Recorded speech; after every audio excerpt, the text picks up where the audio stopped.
2026 সালের মিথুন রাশির জানুয়ারি থেকে মার্চ মাসের পর্যন্ত সতর্ক থাকার তারিখগুলো বা খুব সাবধান থাকা দরকার, এই তারিখগুলো অশুভ তারিখ বলতে পারি। প্রথম হলো জানুয়ারি মাস 1, 9, 10, 18, 19, 20, 28।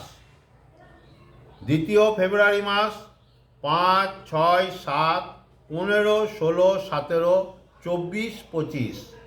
তৃতীয় হলো মার্চ মাস 5, 6, 14, 15, 16, 23, 24। এই তারিখগুলো নোট করে রেখে দিন। খুব সাবধানে থাকতে হবে। শুভ ও অশুভ তারিখ বাদ দিয়ে যে তারিখ থাকবে সেই তারিখগুলো ভালো হবে না, খারাপও হবে না, সামান্য দিক দিয়ে পেরাবে। নমস্কার।